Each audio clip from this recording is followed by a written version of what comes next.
感知交換作動試験、今から感知交換して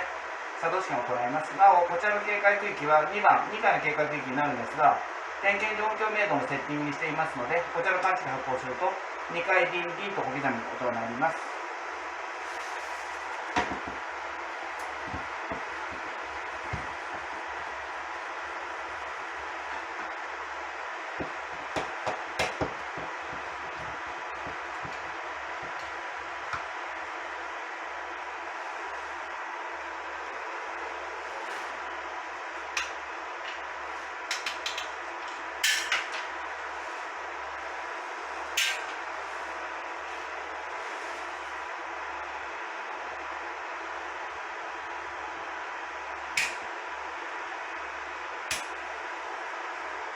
施設撤去完了です。